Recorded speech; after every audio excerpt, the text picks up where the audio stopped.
Hi అండి, welcome back to our channel అమ్మ చేతి కమ్మని వంట. ఇవాళ రెసిపీ వచ్చేసి పాలకూర ఉల్లికారం. పాలకూర అంటే ఇష్టం లేని వాళ్ళు కూడా పాలకూరతో ఈ విధంగా ఉల్లికారం చేస్తే ఒక ముద్ద ఎక్కువగానే తినేస్తారండి. ఈ కర్రీ చపాతీలోకి రైస్లోకి కూడా చాలా బాగుంటుందండి. మరి పాలకూర ఉల్లికారాన్ని ఏ విధంగా ప్రిపేర్ చేసుకోవాలో ఈ వీడియోలో చూసేద్దాం రండి. అయితే పాలకూరను 2 కట్టలు తీసుకున్నాను. పాలకూరను శుభ్రంగా కడిగి చిన్న చిన్న ముక్కలుగా కట్ చేసుకోవాలి. మనం ఉల్లిపాయ ముక్కలను ఏ విధంగా కట్ చేస్తామో అదే విధంగా సన్నగా తురుముకోవాలి. పాలకూర కాడలు లేతగా ఉన్నట్లయితే చిన్న చిన్న ముక్కలుగా కట్ చేసేసుకోండి. ఉల్లికారాన్ని ప్రిపేర్ చేసేద్దాం. ఒక మిక్సీ జార్లోకి 2 పెద్ద సైజులో ఉండే ఉల్లిపాయలను ముక్కలుగా కట్ చేసుకుని మిక్సీలో వేసుకోవాలి. అలాగే ఒక పాయ వెల్లుల్లి రేఖలు, ఫుల్ టేబుల్ స్పూన్ జీలకర్ర, 2 టేబుల్ స్పూన్స్ కారం, టేస్ట్కి సరిపడా సాల్ట్ను వేసి మిక్సీ పట్టుకోవాలి. మిక్సీ పట్టేటప్పుడు మరీ మెత్తగా కాకుండా కొంచెం బరగ్గా మిక్సీ పట్టుకుంటే మనకి ఉల్లికారం టేస్ట్ బాగుంటుంది. ఈ విధంగా కచ్చబచ్చగా ఉంటే బాగుంటుంది. ఒకవేళ మీకు సమయం ఉంటే రోట్లో కూడా దంచుకోవచ్చు. రోట్లో దంచితే ఇంకా బాగుంటుంది.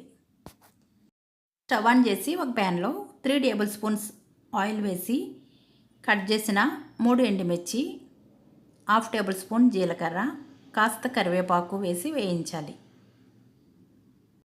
దీనిలో మనం ముందుగా మిక్సీ పట్టిన ఉల్లికారాన్ని వేసి ఫ్లేమ్ని లో ఫ్లేమ్లో ఉంచి వేయించాలి.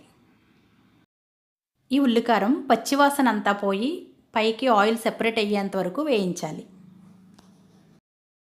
చూడండి, ఈ విధంగా వేయించిన తర్వాత దీనిలో 1/2 టేబుల్ స్పూన్ పసుపు, మనం ముందుగా శుభ్రం చేసి కడిగి పక్కనుంచిన పాలకూరని వేసి మగ్గనివ్వాలి.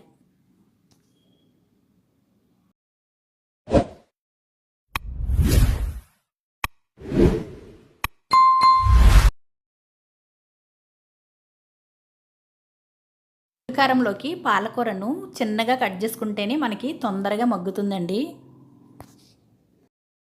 పాలకూరే కాదండి, తోటకూరని కూడా ఇదే విధంగా ఉల్లికారంలో చేసుకోవచ్చు. చాలా బాగుంటుంది.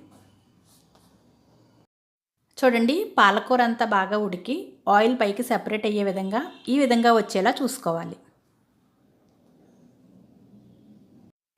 పాలకూర ఉల్లికారాన్ని ఈ విధంగా చేస్తే పాడవకుండా 2-3 రోజులు నిల్వ ఉంటుంది. కర్రీ బాగా దగ్గరికి అయిన తర్వాత స్టవ్ ఆఫ్ చేసేసుకోవడమే. అంతేనండి, పాలకూర ఉల్లికారం రెడీ. ఈ పాలకూర ఉల్లికారం అన్నంలోకి చపాతీలోకి చాలా చాలా బాగుంటుంది. మా ఇంట్లో మా పిల్లలు ఆకుకూరలు ఇష్టపడరండి. ఈ విధంగా చేస్తుంటే ఆకుకూరల్ని ఇష్టంగా తినేస్తున్నారు. ఈ వీడియో కనుక మీకు నచ్చినట్లయితే లైక్ చేయండి, సబ్స్క్రైబ్ చేయండి, మీ ఫ్రెండ్స్కి షేర్ చేయండి. Thanks for watching.